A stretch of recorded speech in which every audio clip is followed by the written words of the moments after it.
Dear friends, आज हम further मिल रहे हैं एक नए चैप्टर के साथ। आपने देखा कि लास्ट टर्म पे हमने 4 लेक्चर में पूरे प्रतिशत के चैप्टर को पढ़ा और प्रतिशत के चैप्टर में हमने कई इंपॉर्टेंट क्वेश्चंस को कवर किया, जो कि आपका मोटा मोटा सारे प्रतिशत के चैप्टर के इंपॉर्टेंट क्वेश्चंस को कवर कर दिए गए हैं 4 लेक्चर के दौरान। आज हमने कहा था कि हम उसके आगे का एक टॉपिक पढ़ेंगे, प्रॉफिट एंड लॉस, जिससे लाभ व हानि कहा जाता है। ये बिल्कुल इंपॉर्टेंट चैप्टर है, लेकिन इस चैप्टर को पढ़ने से पहले हम इसकी टर्मिनोलॉजी को समझते हैं कि टर्मिनोलॉजी यानी इस चैप्टर में क्या क्या टर्म्स यूज होंगे हमारे पूरी पढ़ाई के दौरान, इस चैप्टर को पढ़ने के दौरान। तो देखिए, पहले चैप्टर में जब हम टर्मिनोलॉजीज की बात करते हैं तो आपके सामने ये टर्मिनोलॉजीज लिखी हुई हैं, मैं वन बाय वन एक्सप्लेन करता जा रहा हूँ। जैसे कि सीपी की बात करते हैं यानी कॉस्ट प्राइस। कॉस्ट प्राइस मतलब क्रैमुल। क्रैमुल को जब पढ़ा जाता है तो जिस प्राइस पे हमने किसी भी आर्टिकल को खरीदा है यानी परचेस किया है या बाई किया है, तो वो प्राइस हमारा कहलाता है cost price of the article यानी क्रैमुल।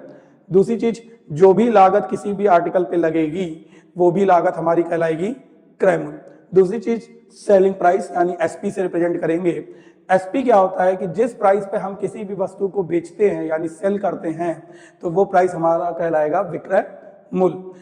फिर उसके बाद देखिए, कई बार बुक्स में डिपेंड करता है, कुछ बुक्स इसको पी लिखती हैं, कुछ बुक्स इसको जी लिखती हैं। दोनों का मतलब कुछ अलग नहीं है।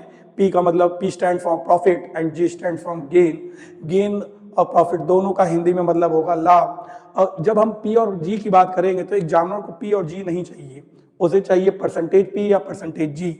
और परसेंटेज पी का मतलब कुछ और नहीं है, प्रॉफिट परसेंटेज की बात हो रही है या प्रॉफिट गेन की बात हो रही है, गेन प्रॉफिट की गेन परसेंटेज की बात हो रही है, तो जिसको हिंदी में कहा जाता है लाभ प्रतिशत। फिर इसके बाद एक नया टर्मिनोलॉजी आता है लॉस, यानी एल से रिप्रेजेंट कर रहे हैं। लॉस जो होता है हानि की बात होती है, यानी जब भी बिजनेस में हानि होगी उसको हम एल से रिप्रेजेंट करेंगे। तो वो डिपेंड करेगा कि हम लॉस किस पे देख रहे हैं, कॉस्ट प्राइस पे देख रहे हैं कि विक्रय मूल्य पे देख रहे हैं। ये आने वाले टर्म्स में हम क्वेश्चंस के दौरान देखेंगे। दूसरी चीज, डिस्काउंट की बात करते हैं।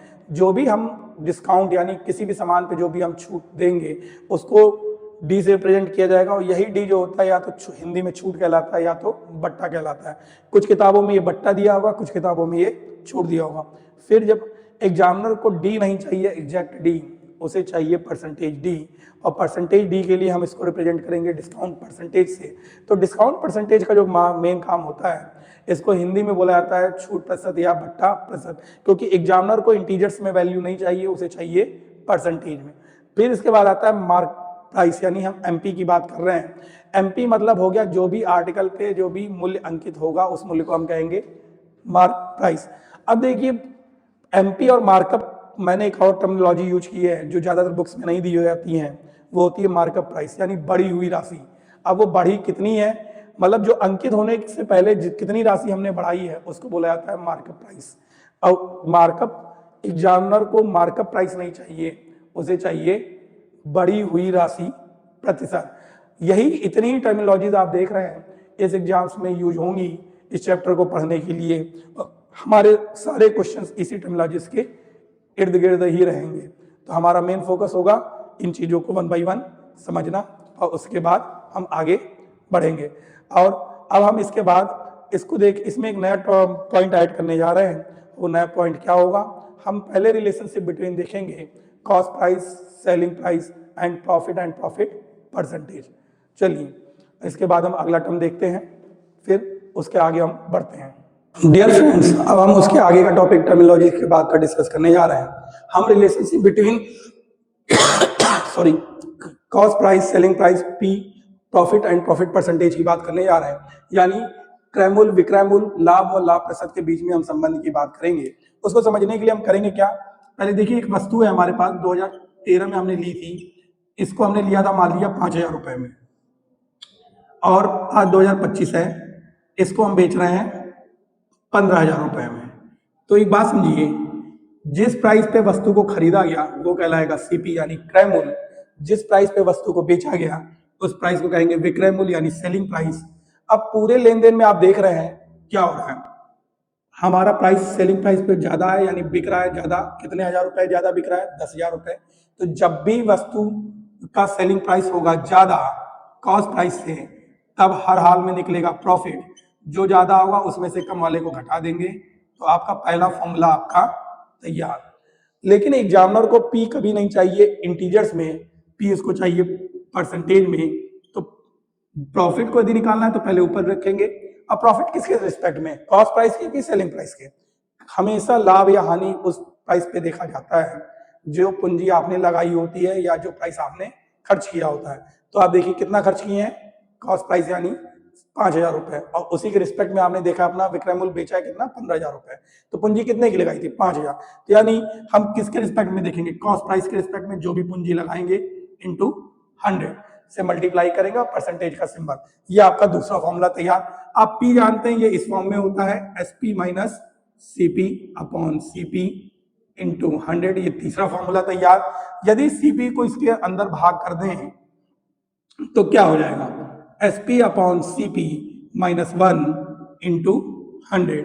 तो ये आपका पूरा फॉर्मूला तैयार हो जाएगा प्रॉफिट परसेंटेज का, जो आपका एक बार में आएगा। क्वेश्चन कैसे कैसे बनेंगे वो देखते हैं। यदि किसी वस्तु को 2,000 रुपए में बेचा गया, तो यदि दुकानदार को वस्तु को बेचने पर 4% का लाभ हो रहा है, 4% का लाभ हो रहा है, तो आप बताइए उस वस्तु का क्रय मूल्य कितना होगा। तो एक बात बताइए, पहली बात है 4% का लाभ हो रहा है। पहली चीज, वस्तु को क्रय मूल्य पूछा गया है, 2,000 में बेचा गया है, तो पहली बात तो यहीं से निकाल लीजिए आप सीधे सीधे।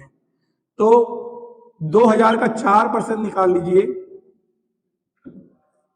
एक मिनट, यहाँ पे क्वेश्चन को थोड़ा सा कट करना पड़ेगा तुम्हें। कहाँ पे कट करना पड़ेगा?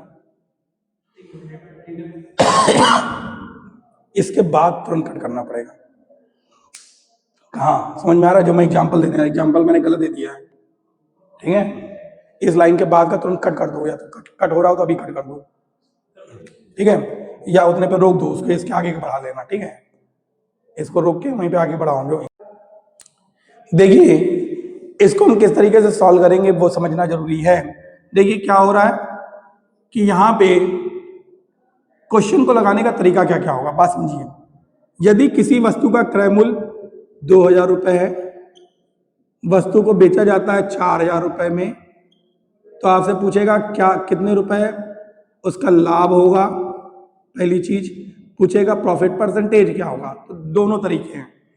आप क्या करिए, पहली बात तो P निकाल लीजिए, SP माइनस CP कर दीजिए अपॉन CP। यहाँ पे SP माइनस CP कर लीजिए, तो SP माइनस CP कितना हो जाएगा, 4,000 माइनस 2,000 बराबर हो जाएगा 2,000। और आपके पास एक फॉर्मूला है ये, इसमें यदि आप पुट करते हैं तो 2,000 अपॉन CP भी आपका है 2,000 रुपए इंटू 100, तो ये आपका निकल जाएगा परसेंटेज P का फॉर्मूला। ये कैंसिल इक्वल टू 100%। लेकिन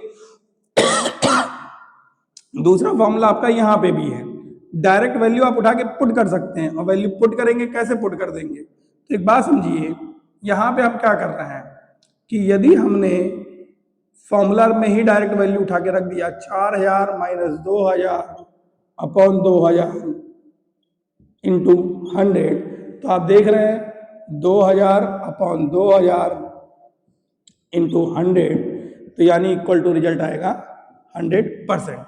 एक तो इस तरीके से कर सकते हैं।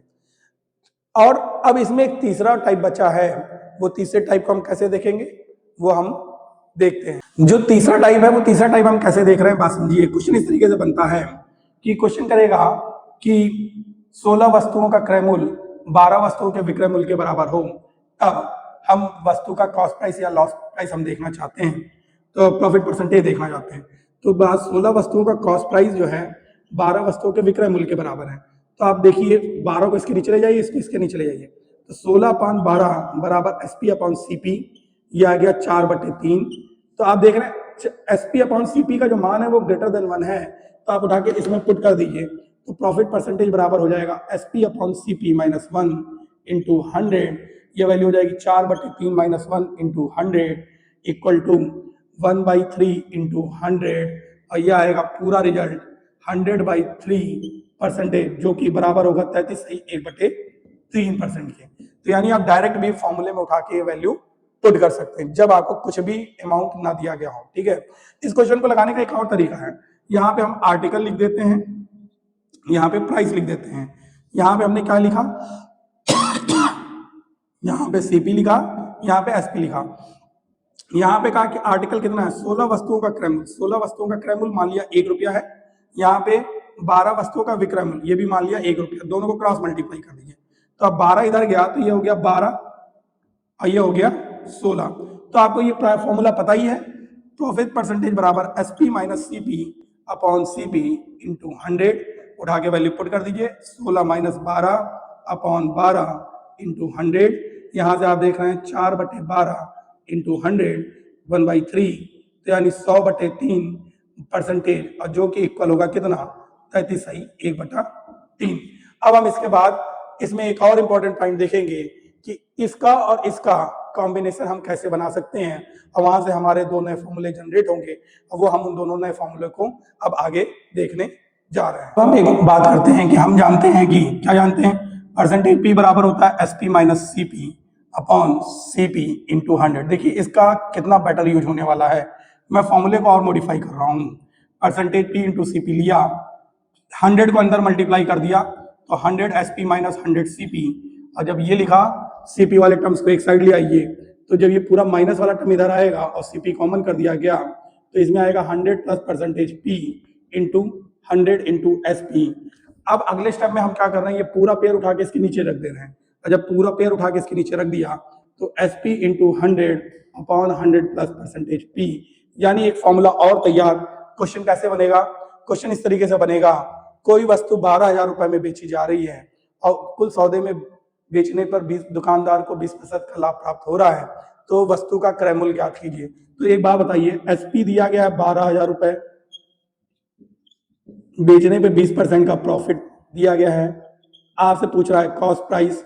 तो कॉस्ट प्राइस जब पूछा जा रहा है तो एक बात समझिए, हम फॉर्मूले में उठा के पुट कर देते हैं, तो 12,000 इंटू 100 अपॉन 120, 100 प्लस 20 रख देते, 120 हो जाएगा, दोनों जीरो ये तीनों यहाँ से कैंसिल, यानी टोटल कितना आ गया, कॉस्ट प्राइस कितना है, 10,000 रुपए। और ये सही भी है, क्योंकि प्रॉफिट उसी केस में होगा जब एसपी ज्यादा होगा किससे, सीपी से। तो एसपी यहाँ पे 12 है और सीपी यहाँ पे 10,000। लेकिन आपको क्वेश्चन करने का ये फॉर्मूले का मेथड है, दूसरा मेथड हम और दिखा रहे हैं, जो हमने कहा था कि हम परसेंटेज पढ़ेंगे। और परसेंटेज क्या कहता है कि हमें फॉर्मूले की जरूरत ही नहीं है। कैसे, हर आर्टिकल अपने आप में कॉस्ट प्राइस ऑलवेज होता है कितना, 100%, और ये 100% हमें पता नहीं है, यही निकालना है। तो यदि 20% का प्रॉफिट हो चुका है और वस्तु 12,000 पे बेची गई है, तो डेफिनेटली वस्तु बेची गई होगी कितने पे, 120% पे, और 120% पे तो ये वैल्यू कितनी रही होगी, 12,000 रुपए। और आप एक बात देखिए, 1% का मान कितना आएगा, 120,000 अपॉन 120, तीनों टर्म्स कैंसिल, यानी 100, यानी 1% बराबर 100। तो वस्तु का क्रय मूल्य कितना होगा, 100%, तो ये होगा 100 इंटू 100 इक्वल टू 10,000। यानी आप देख रहे हैं कि हमें फॉर्मूले की जरूरत नहीं है, हम परसेंटेज के माध्यम से भी कुछ चैप्टर को सॉल्व कर सकते हैं। आगे अब देखते हैं, अब इसमें एक फॉर्मूला और देखते हैं। पिछली बार हमने क्या किया था कि ये उठा के इसके नीचे रखा था, इस बार हम क्या कर रहे हैं, ये 100 इसके नीचे रख दे रहे हैं। जब 100 नीचे रखेंगे तो एसपी बराबर आएगा CP into 100 plus percentage P upon 100। अब एक नया फॉर्मूला और तैयार, किस किस में है। फॉर एग्जाम्पल, यदि क्वेश्चन कहता है कि एक टीवी का क्रय मूल्य 4,000 रुपए है और दुकानदार ने उसको जब बेचा तो उसे 20% का लाभ हुआ, तो वस्तु का विक्रय मूल्य ज्ञात कीजिए। तो एक बात बताइए, cost price of the article की बात कर रहे हैं, वो 4,000 रुपए है, 20% का लाभ हो रहा है, प्रॉफिट परसेंटेज 20%, एसपी पूछा जा रहा है। और जब एसपी पूछा जा रहा है तो एक बात समझिए, हमारे पास ये वाला फॉर्मूला है, हमने इसको उठा के वहां पे लगा दिया, और लगाया तो क्या किया, 4,000 रुपए इंटू 100 प्लस 20 इंटू 100, वैल्यू कितनी आएगी, ये 4,000 इंटू 120 अपॉन 100, दो जीरो कैंसिल, 12 चौके 4800, यानी आप देख रहे हैं 4,800 रुपए हमारा वस्तु का विक्रय मूल्य आ जाएगा। लेकिन हमको इस तरीके से नहीं सॉल्व करना है। सेकंड, मैंने कहा कि हमेशा हम परसेंटेज के मेथड से जाएंगे और हम फॉर्मूले को बहुत प्रायोरिटी नहीं देंगे। और जब फॉर्मूले को प्रायोरिटी नहीं दे रहे हैं तो हम करेंगे क्या, हमने कहा था कि वस्तु का क्रय मूल्य हमेशा होगा अपने आप में 100%, जो कि दिया गया है 4,000 रुपए है। यदि हम 1% का मान निकालें तो ये हो जाएगा 40 रुपए के बराबर, और जब 40 रुपए के बराबर, तो बढ़ने के बाद दुकानदार को 20% का प्रॉफिट हो रहा है, यानी पहले 100 रहा होगा तो अब अगला कितना हो रहा होगा, 120% हो रहा होगा। तो 40 गुणे 120 कर देंगे, और जब 120 किया तो 12 चौक के 48 और 2 जीरो, यानी हमारा कितने का प्रॉफिट, 4800 का। फॉर्मूले से जाने की जरूरत ही नहीं है, आप देख रहे हैं 1 2 3 स्टेप में हमारा आंसर आ जा रहा है। ये इसीलिए मैंने कहा कि आज हमने प्रॉफिट एंड लॉस का वन टाइप सीखा, जिसमें हम सिर्फ प्रॉफिट की बात की है और प्रॉफिट परसेंटेज की बात की, हमने relationship between cost price, selling price, profit and profit percentage की बात किया, लेकिन हम लॉस की नहीं बात करें। अब नेक्स्ट टर्न पे हम जब बात करेंगे तो वो हमारा टारगेट क्या होगा, वो होगा हमारा कि हम relationship between cost price, selling price, loss and loss percentage पे बात करेंगे। फिर उसके बाद हम आगे इन फ्यूचर हम टाइप्स ऑफ क्वेश्चंस देखेंगे और उसके बाद हम देखेंगे discount and markup, mark price and discount percentage के बीच में रिलेशनशिप देखेंगे और फिर हम तीनों समरियों को देख के इस चैप्टर को एंड कर देंगे, जो आपके यूपीएसआई के लिए बहुत ज्यादा इंपॉर्टेंट होगा। आज के लिए हम इतने पे ही टॉपिक को रोक रहे हैं। सो धन, यदि आपको ये लेक्चर पसंद आया हो तो अधिक से अधिक शेयर करिए, लाइक करिए और सब्सक्राइब करिए। धन्यवाद।